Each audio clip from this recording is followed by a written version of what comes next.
ahead. Well, since I'm 84 years old, I was working on Broadway starting in 1957, the year that West Side Story came out. That's true, by the way.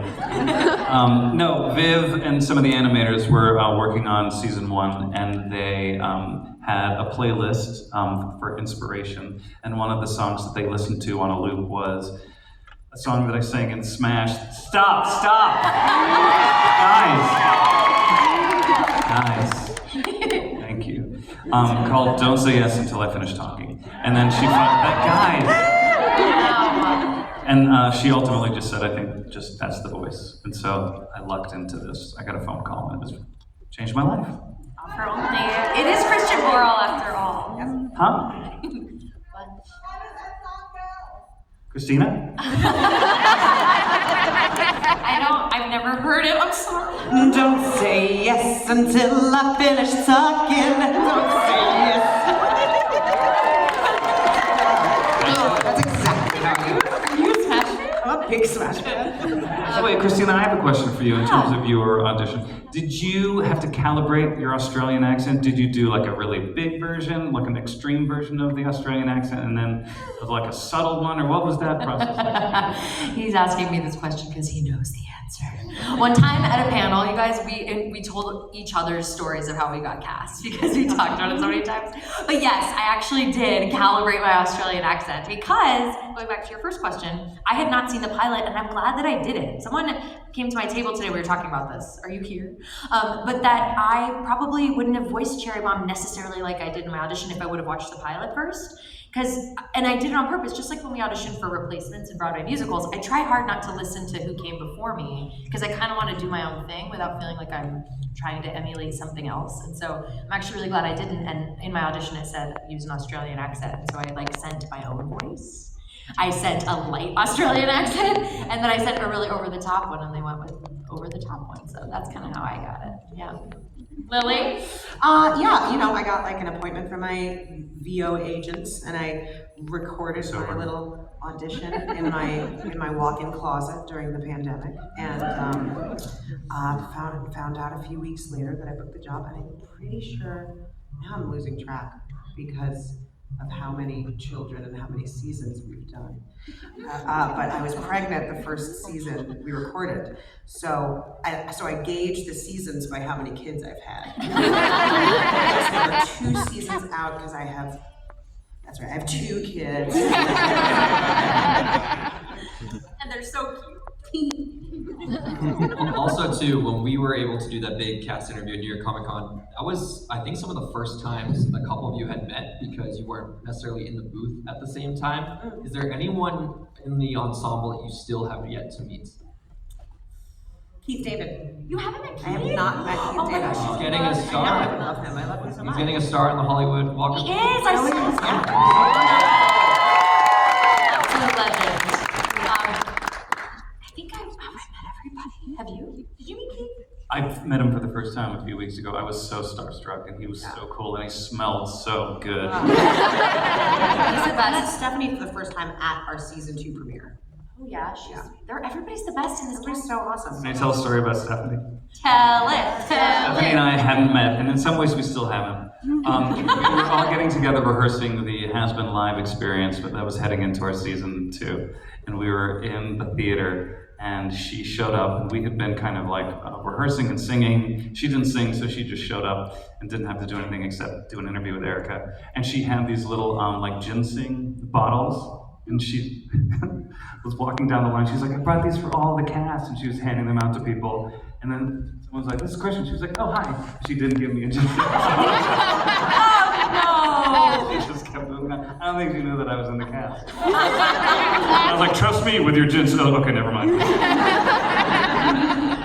that's hilarious. She sees you after the show. She's like, hi. Who are you? Oh, you're the guy who blew his lyrics. Cool. You blowing your lyrics actually made us all feel so much better. Listen, if I can do that for you guys. Yeah. No, I'm trying to think. Yeah, I feel like I've met someone else. Yeah. Keith is really, he likes the group text too. Yeah, we have a big giant Has Been Hotel group text. I just love that. It's so sweet. He gives us updates in there. It's really sweet. Adorable. Speaking of updates, we know that the show. Wow, that was really good, Liam. whoa. Professional right here. Go on. Thank you guys. I'm well caffeinated right now. We know the show is renewed through a season 5, which is like. As the hotel fans are going to be well fed for the next couple of years. Can we ask where we're at in season 3 at this point in terms of production? They're furiously animating. Yeah, they're moving as fast as they possibly can. But they also, I think I learned so much about, I don't know a lot about animation, but I learned so much about the way that our show is. We don't have sets like some animated shows have. I don't know if that makes sense to anybody, but like on Family Guy, like the background will be the same depending on, just like a regular television show, but everything on our show is animated per frame, which is why it takes so long. They explained I didn't know that. Yeah, That is somebody really explained it interesting. one time, and I was like, that makes so much sense why that takes so much longer. And that's why it's so dynamic and amazing to watch, is because it's so detailed. Right, because other shows can just reuse backgrounds that have already existed and already drawn. Whoa, that's cool. It's really cool. We also hit a little bit of like a rights hiccup because I'm not supposed to talk about it, but there's a crossover in season 3 between Has-Been and Lucky Duck from Disney Junior. Having those like corporations to work together has been a real, and it'll be so worth it, you guys. My heart started beating. I was like, what's he doing? What's he doing? What is he about to talk about? I freeze up because I'm the one who gets in trouble. Yeah. Probably they're like, he went off on his own. And it was announced that it is the 5th and final season, Yes, which is a wow. bittersweet thing because obviously it's coming to an end. But now Viv gets to end it the way that she wants to end it. We're all so excited. Yeah, she always wanted it to be 5 seasons, so she gets to do exactly what Yeah, she wants. that's awesome. And I'm sure she has like a master, board in some development room somewhere. Are you guys privy to the arcs your characters are going to go on? No, Not really, no. and I don't want to know. I kind of like learning as we go. I mean, I know certain things, but like, as they're also crafting each season and figuring out exactly, she has these big broad strokes of what she wants, but then all the details are, she figures out as she has time. So I don't really want to know what happens all the way to the end. Yeah, and she keeps us in the dark a little bit. If I really ask, she would tell me everything. Call her. Yeah, hold on. Call Vivian right now, live in Denver. Before we get into some fan questions, because I know we have a lot of diehard fans here, we have microphones on either end. If you guys want to start lining up, we'll get to some fan questions before we wrap up at 5:45. I want to ask you about the vocal recovery process, because as silly as it may sound, these are intense days in the booth with song and big vocal inflections.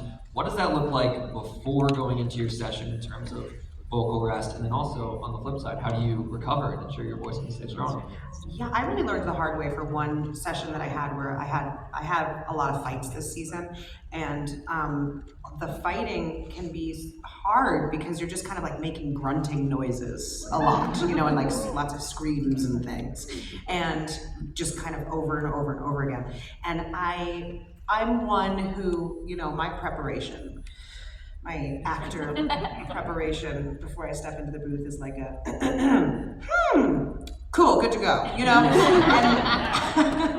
and I really learned the hard way that I should have prepped a little bit more for this one, for that fight session that I had.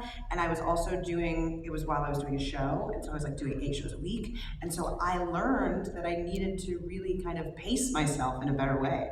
And yeah, that's the end of my story. But you learn quickly that that kind of stuff really takes it out of you. Effort, if you're doing a bunch of efforts or a bunch of sounds, that really is hard. And then my character, which is why sometimes you guys come up to my booth and do the voice, it's hard on my voice because she speaks lower than me, she's gravelier than me, and especially when I go into session, Cherry Bomb's always screaming about something, so we always have to sing first, because if I were to do the scenes first, I would be dead. I would not be able to sing. So we always have to start with singing, and then we do the scenes, and then we go back and do the screaming and the yelling and the fighting. Because I made the mistake, I did Voltron, that was the first job I had as a voice actor. And I remember I did a bunch of this big battle sequence, and I lost my voice in the booth. It was the first time I ever did anything, and then we had to have a different session for the scenes.